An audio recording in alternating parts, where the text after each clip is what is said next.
તો અમદાવાદમાં ભગવાન જગન્નાથની 149મી રથયાત્રા અને રથયાત્રાના પૂર્વે આજે જળયાત્રાનું આયોજન છે। 108 કળશમાં જળ લાવીને ભગવાનનો જળાભિષેક કરવામાં આવશે। ષોડશોપચાર પૂજા વિધિ સાથે ભગવાનનો જળાભિષેક થવાનો છે। જળયાત્રા પહેલા અમદાવાદના મેયરના હસ્તે પૂજન કરવામાં આવ્યું। સાબરમતી નદીના કાંઠે જળયાત્રા પહોંચી ગઈ છે। ભૂદરના આરેથી જળ લાવવાની વિધિ શરૂ કરવામાં આવી છે। 108 કળશમાં સાબરમતીના નીર લાવીને ભગવાનનો જળાભિષેક કરવામાં આવશે। તો જળાભિષેક પછી ગજવેશ ભગવાન ધારણ કરશે। સાંજે સરસપુરમાં રણછોડરાય મંદિરમાં પોતાના મોસાળમાં ભગવાન પહોંચશે અને મામાના ઘરે 15 દિવસ રોકાઈને અષાઢી બીજના દિવસે ભગવાન પરત ફરવાના છે। આજ મુદ્દે સંવાદદાતા પાર્થ આપણી સાથે લાઈવ જોડાઈ ગયા છે। પાર્થ, હવે જ્યારે 149મી રથયાત્રાની હવે રાહ જોવાઈ રહી છે, એ પૂર્વે જળયાત્રાને આ જળયાત્રાનું પણ ખૂબ મહત્વ બતાવવામાં આવ્યું છે। ભૂદરના આરે અત્યારે જળયાત્રા પહોંચી ગઈ છે, ત્યાં કેવું આયોજન કરવામાં આવ્યું છે, શું વિધિ ચાલી રહી છે, ભક્તો શું કહી રહ્યા છે?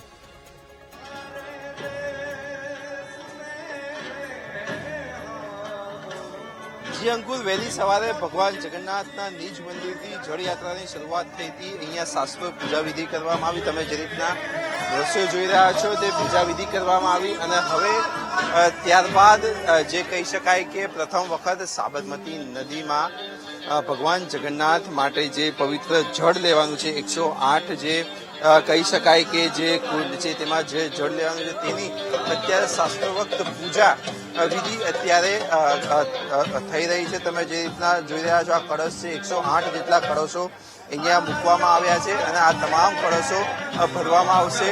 સાથે જ સાબરમતી નદીની અંદરના દ્રશ્યો છે કે જ્યાં અત્યારે ભાજપ પ્રદેશ પ્રમુખ જગદીશ વિશ્વકર્મા, પૂર્વ નાયબ મુખ્યમંત્રી નીતિન પટેલ અત્યારે સાબરમતીનું પવિત્ર જળ ભરી રહ્યા છે। તમે જે રીતના દ્રશ્યો જોઈ રહ્યા છો, જળયાત્રાના દિવસે સાબરમતી નદીના નીર લેવાનું પણ ખૂબ મહત્વનું હોય છે અને આ નીરથી જ ભગવાનને નવડાવવામાં આવશે અને ત્યારબાદ તેમને મોસાળ મોકલવામાં આવશે। લગભગ 15 દિવસ સુધી ભગવાન મોસાળમાં રહેશે અને આ જે જળયાત્રાની જે વિધિ છે તે અત્યારે સાબરમતી નદીની મધ્યમાં અત્યારે ક્રુઝની અંદર આ ખાસ વિધિ અત્યારે હાલમાં થઈ રહી છે। જે રીતના દ્રશ્યો અત્યારે હાલમાં સામે આવી રહ્યા છે કે અમદાવાદ શહેર મેયર પણ ત્યાં હાજર છે, અમદાવાદ ભાજપના અમુક ધારાસભ્યો પણ હાજર છે, સાથે જ મહંત દિલીપદાસજી પણ હાજર છે અને આ જે પૂજા વિધિ છે તે પૂજા વિધિ અત્યારે હવે સંપન્ન થઈ છે। ત્યારે બીજી બાજુ જે ભક્તોનો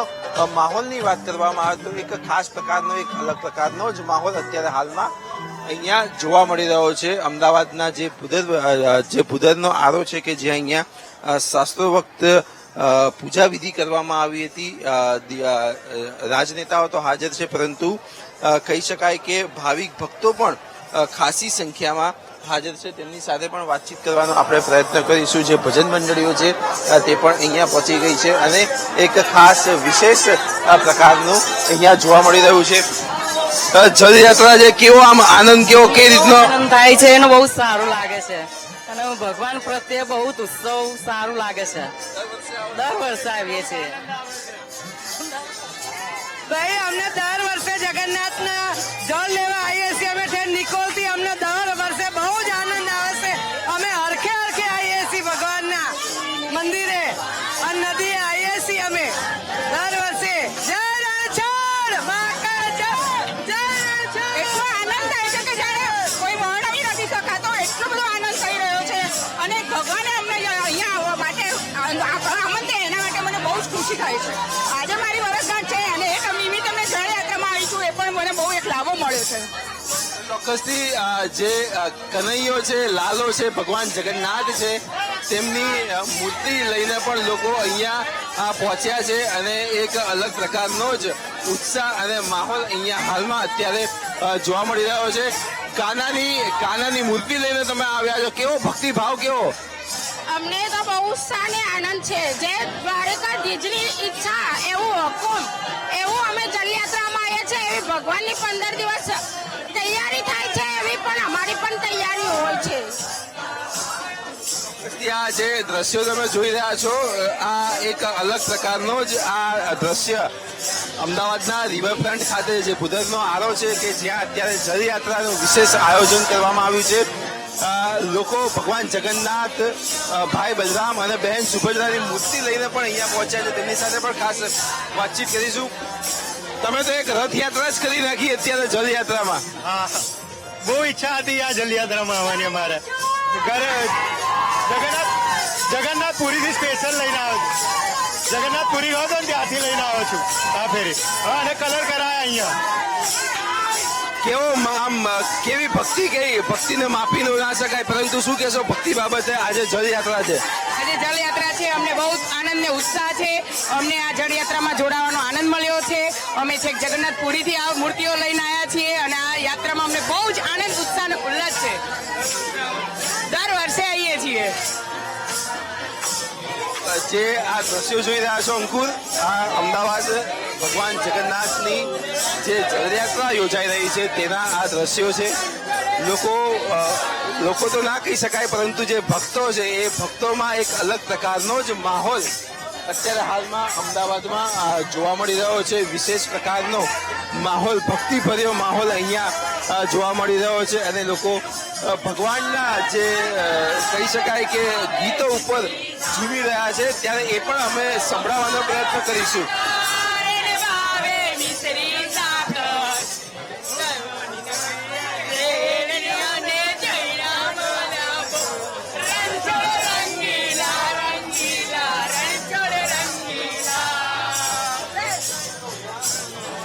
તો ચોક્કસથી જે રીતે રણછોડ રંગીલાનું ગીત ગવાઈ રહ્યું છે, તેવી જ રીતે ભક્તો પણ અત્યારે ભક્તિમાં રંગાઈ ગયા હોવાનું અત્યારે આ દ્રશ્યો અંકુર કેમેરામાં કેદ થઈ રહ્યા છે. અને બીજી તરફની વાત કરવામાં આવે તો જે પવિત્ર જે જળ છે, સાબરમતીનું જે પવિત્ર જળ છે તે લઈને પણ અહીંયા ક્રુઝ અત્યારે પહોંચી ગયું છે.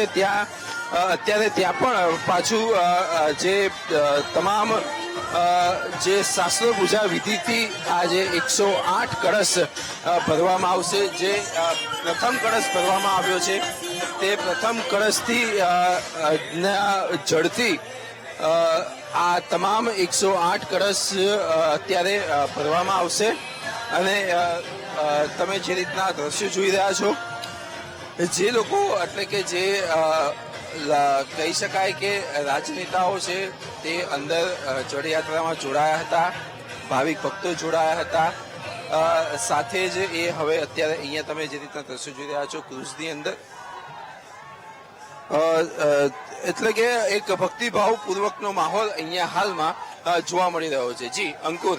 બિલકુલ પાર્થ, સમગ્ર માહિતી સાથે જોડાવા બદલ આપનો આભાર. આગળ પણ આપનો સંપર્ક કરીશું. તો જળયાત્રા ખૂબ રંગે ચંગે અત્યારે જળયાત્રા એ ચાલી રહી છે અને આનંદ, ઉત્સાહ, ભક્તિ, કીર્તનનો માહોલ જોવા મળી રહ્યો છે. સુંદર મજાના હાથીઓ શણગારવામાં આવ્યા અને એના ઉપર આખી આ જળયાત્રા.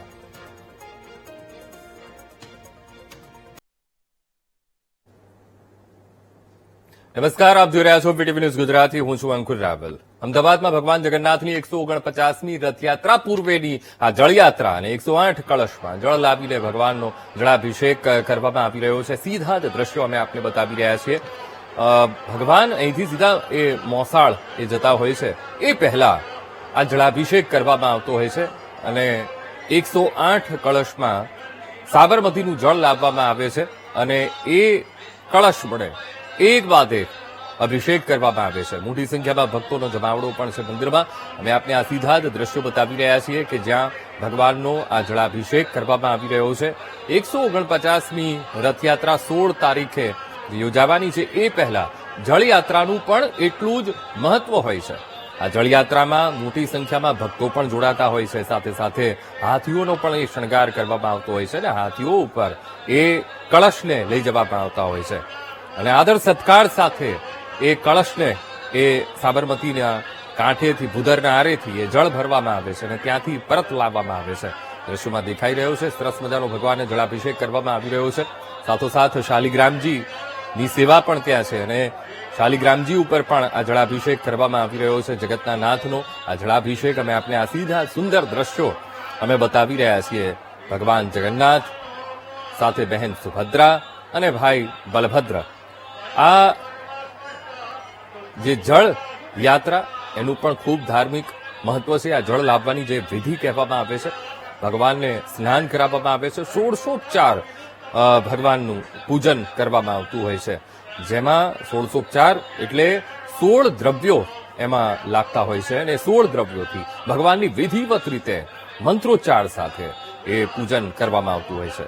તો દિવ્ય મંત્રોની આ ધ્વનિ વચ્ચે વેદોક્ત મંત્રોનું ઉચ્ચારણ અને એ સાથે ભગવાનનો જળાભિષેક ને ત્યારબાદ ભગવાનને પ્રિય એવા તુલસી દલ ભગવાનને અર્પણ કરવામાં આવી રહ્યા છે. સાથે સાથે પુષ્પ ભગવાનને અર્પણ કરવામાં આવી રહ્યા છે. હવે જ્યારે ભગવાન જગન્નાથની અહીંયા વાત થતી હોય ત્યારે ભગવાન જગન્નાથને શણગાર અતિ પ્રિય છે, કારણ કે કૃષ્ણને મૂળ તો કૃષ્ણનું આ સ્વરૂપ છે ભગવાન જગન્નાથ. કારણ કે આ એ સ્વરૂપ છે કે જે કળિયુગમાં સાક્ષાત માનવામાં આવે છે. કળિયુગમાં જાગતું સ્વરૂપ જો કોઈ કહેવામાં આવતું હોય તો એ ભગવાન જગન્નાથનું સ્વરૂપ છે. હવે કોઈને ઘણાને એવો પ્રશ્ન થતો હોય કે ભગવાન ક્યાં છે, તો જ્યારે ભક્તો એ ભાવથી કહેતા હોય છે કે ભગવાન એ જગન્નાથમાં સાક્ષાત બિરાજમાન છે, કોઈ પણ તમારા મનનો સવાલ એ ભગવાન જગન્નાથ પાસે એ ટકતો નથી. હંમેશા એનો જવાબ એ ભગવાન જગન્નાથ પાસેથી મળતો હોય છે.